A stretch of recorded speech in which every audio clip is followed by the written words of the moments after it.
third game in the series, of course, and Chance, something I've noticed throughout all these ban and protect stages, one high caliber has been banned in pretty much everything, but E6, when they're choosing their classes, when they're adjusting their classes, they're done like that. Like, they don't really take much time to, you know, edit their classes and make sure everybody has the right things, their team comp is good, whereas for Apotheon, these guys take a long time to really think and talk about what everybody's using. Yeah, and to go on that, the strategy they pulled out for the hard point was ban Flak Jacket. Everyone put on nades. They were relying on the lethals and tacticals. Now they protected Flak Jacket and they protected Tac Mask. They don't want those to be a factor. They're winning all of their gunfights. They don't want lethal and tacticals to be in play at all. They just want to take it to them and win their individual gunfights. Again, when you have a player like Sensor who's going triple negative, you want him to have his gun out at all times. So Apotheon, again, using every bit of strategy they can. Okay, so lots of slaying being done around the ball right now. It looks like Apotheon will get the better of it, and the ball will get controlled. So who's it going to be in the hands of it? It looks like Fizzerp has the ball in hand, so he's going to try to toss it right over this building. And you know, this is why I really like this side that Apotheon has started on, because you grab that ball, you charge a little bit forward, you don't need much map control, just toss it over the corner of the building, and it's a 1-point score every time. Yeah, it's a little bit reminiscent of the comeback uplink. You have to push, what, 20 feet past your base, and you can already be able to score. In a sense, just the fact that you can pick it up, move it just 20 feet from drone spawn, and you're already going to have scoring threats available to you. But of course, now it is going to be E6 looking to strike back. Dito has that drone in hand. They have two players pushing up as well. I have to imagine this is at least going to be a 1-point toss unless something crazy can happen on defense. And Dito right away going to connect with the 1. Yeah, so you can see on both sides, you can kind of get that quick toss in. And as we're talking about that 3 go down for E6. So Sensor last one alive, doesn't want to pick up the drone. He's just going to try to go for a quick swim, finds one, takes down Legal. But right now, he's just trying to be a nuisance for Apotheon. Just kind of delay that push, wait for his teammates to spawn up and help him out. And he's doing a good job so far. He's already got like just as many kills as he did in the hard point. Yeah, well, that is definitely one way to phrase it. Now, of course, E6, they were able to get a little bit of coverage, but of course, Legal is going to be able to pick up 3 in that team fight, and that's going to completely open up the map. Of course, Apathy is still going to be trying to control this glass area. He's going to be the first one there. It looks like Fizzerp able to take down the trophy system that got thrown down, so that's going to be a few extra points for him. But still, it's all about this mid-map control, and this is where the gunfights are going to be key. Teams still going back and forth just a little bit, but now E6, again, making moves with the drone. All right, so Apathy, he's got a Psychosis available to use here, and he's been doing a great job. So he stayed alive for such a long time here, too. Psychosis deployed, finds one, takes down Lakefield, looking for the second. He gets taken down, but this is the first game also where the L card hasn't been banned. So Apathy, of course, taking note of that and putting it to good use. Saints with a 2-piece. The ball does get played. Sensor picking it up off the respawn as E6 trying to make another push. Yeah, Legal, though, is going to be able to pick up 2. So Sensor, well, rightly so, throws down the drone, tries to pick up a few gun kills. He was able to get one before he gets dropped, but either way, good recognition out of him to just try and keep the map in control of E6. Saints in the power position on top glass, has pretty much all the coverage in the world that he needs. It looks like one player is going to be going through mid-map through Apotheon, going to be trying to flank around to open things up just a little bit. Legal. But Saints still locking it down. They have to get rid of him before they can move into glass. Yeah, something I've noticed about uplink, when you're carrying the drone, you really need to be comfortable of just throwing it down on the ground and using your gun. You got to get comfortable of just dropping it and trying to do some slaying yourself along with your teammates. So Sensor, he's got the ball in hand. It looks like he's going for a dunk. He's going to jump that one in as E6. This is what they needed. They needed a good start to this uplink because they were pretty much asleep during those first 2 games. Yeah, as soon as they picked up that player trying to flank through mid-map, it was 3 down. Very easy score coming out of them. It's pretty much a guaranteed 1-point play at that point if you get an automatic 3 down. And of course, they were able to convert it. So they are taking the lead. More importantly for them, though, they are still in full control. We saw Saints in this power position earlier. Well, Fears is going to be able to pick up 2. He's going to drop Apathy. It looks like he actually team killed on Lacefield right there as well. I know the kill feed colors can be a little bit confusing at times, but team kill not going to be the most delightful thing in the world, but Legal still going to continue the streak before finally he is taken down. Okay, so Legal, he's got the kinetic armor available to use here, and he's got position inside E6's base as the ball is going to get picked up by, it looks like, Lacefield. He's carrying the ball around. It looks like they're going to go for a dunk here as he's going to jump in. He's got the cover from Legal. They jump it in, and not only that, they still have control of the greenhouse. So Fears, he's near the ball, but as Mr. is saying, he really doesn't want to pick it up. He's going to go ahead and pass it over to Fizzerp. He gets taken out in the back. Fizzerp, they might be able to get another 2-point play here with a minute left on the clock. Passes it over his teammate. Another 2-point play.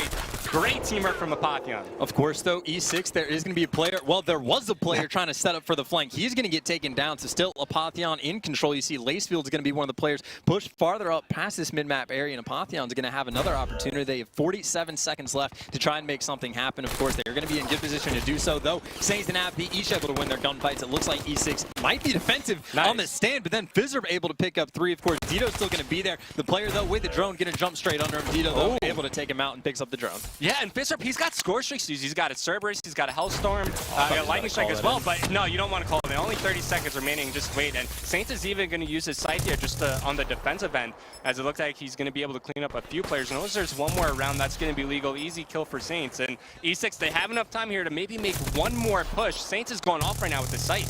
Yeah, this is absolutely just destruction for the final 10 seconds. He was trying to do something to stop any late second points coming in. Of course, 6 seconds left. I'm not sure if they're going to have time to get a 1-point toss. It looks like they're actually going to be able to throw it straight over. It looks like that shot just got missed, so time is going to go down. Apotheon has the 63 lead, but really, they just completely cranked up the heat towards the end there. I think there was about a 1.5 minute span where they were able to score 5 points. Well, I mean, look, it looks like, Saints, he's doing amazing with the slaying. Apathy doing a good job with the slaying as well, but Uplink, it's not so much about the slaying.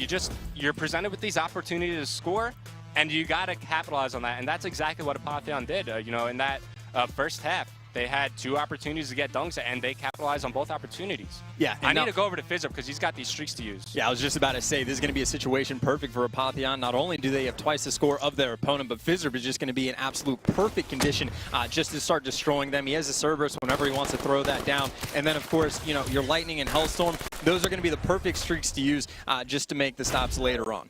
Okay, so opening break won by E6. Psychosis deployed by Apathy as they're trying to push towards position onto the Apotheon base. Dito also has his specialist to use. I think he's using the Tempest. Yes, he is. So a 1-point play by E6, but that's good. They're scoring early on in the half. They're only down by a dunk here. Yeah, and they just have complete control of their base. You see their opponent, Apotheon, is spawning out all the way across the map. Of course, now, though, it looks like Fizzerb going to be using Lightning Strike to try and open it up just a little bit. Still, though, they're going to have to stop the pressure of E6. Legal and Fears, though, both able to pick up the kills. It looks like they're going to be able to do just that. Yeah, exactly. And that Lightning Strike, it's not really designed to pick up kills, mainly just slow down E6 so Apotheon have time to rotate back and take control of their base. And, from watching some Advanced Warfare, it seemed like there's a moment in time in Uplink where you want to just overextend and try to take control of the opponent's base. In this game, it doesn't really seem like that's the case. Kind of like CTF, where you want to rotate back, take control of your base before you push towards drone. It seems like it's playing out similar to that as Apotheon. Now they're going to go up 8-4. Yeah, speaking of rotations, that's exactly what Apotheon did to go for the wall run for the 2-point play. Now, though, E6 is going to be trying to strike back with the drone. It looks like Fizzerb, though, was able to pick up 2 of those kills. Of course, Lacefield now on your screen again, trying to keep control of this glass area. It looks like he has a gunfight going down. Each player is going to be one-shot. Apathy, though, able to take down Lacefield, shoots in the back with that LCAR-9. All right, so Apathy once again trying to fight for control as E6. They still have a lot of time to work with, but they need to start getting some good map position going. If you could get that relay going of just pass, pass, pass to dunk, obviously that's going to work out very well for E6. But moving over to Apathy once again, it's going to be Apotheon trying to make another push. Apathy trying to slow it down. He gets killed. Legal with base inside the hill, but another streak called in by Saints. That's going to be a Lightning Strike. Picks up 2. Fears and Fizz are both going down. So no score coming in from Apotheon. Still a 4-point lead for them. That is a very important Lightning Strike as well. Of course, the players for Apotheon were in the base of E6, causing all sorts of problems. You can see Legal was trying to do the same. Of course, he was only able to pick up 1. But that at least opens up the map for E6 to try and fight for control, because, of course, that's exactly what they need. They only have 2.5 minutes to work with, and they're still down by 4 points. All right, so with this kinetic armor, E6, they need to get a score from it, right? They need to capitalize on this specialist ability and just have Sensor kind of lead the charge with that ball. And I wonder if the kinetic armor stacks with the armor you get from the ball.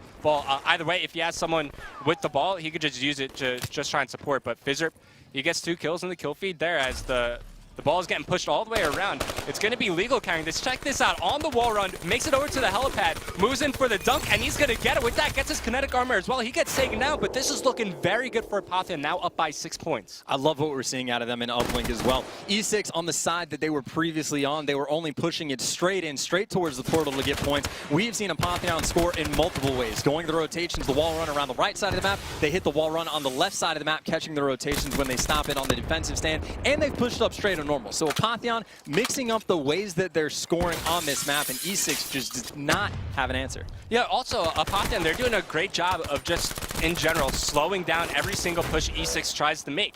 It takes E6 so long to try to push across the map. And now Lacefield, he's just going to throw that ball out. Now, if you're also trying to just waste time off the clock, what you can do is pick up the ball and just find a cute corner to just wall run in. And even if they take you out, the ball gets played off the map. That would definitely be a very smart thing to do. I'm pretty sure Evac is one of the maps where you can pretty much wall run around the entire thing as well. So you can be going for days, just players trying to hunt you down. Of course, we haven't seen that quite yet. E6 is going to have control of the drone. Saints has that in hand. They have a little bit of coverage. Of course, Sensor, though, going to fall off the map. That's not going to help anything. Looks like they're just going to go for that one-point toss, but this is a situation. Time is running down less than a minute. You pretty much have to hit the 2. And Sensor used his kinetic armor there, so he's going to start trying to build that up. But time's starting to wind down. E6, they need to turn up the heat here. They need to start playing with a sense of urgency as 3 go down. Saints last one alive. He needs to do some major slaying here like he's done it in the majority of this game. He gets taken down. Heatwave coming in there as E6, their hopes are starting to dwindle away for this series. I was about to say, as soon as you say he needs to do something, immediately gets hit waved, and then there's absolutely nothing you can do. Apotheon, they're going to be able to win this one as well. You see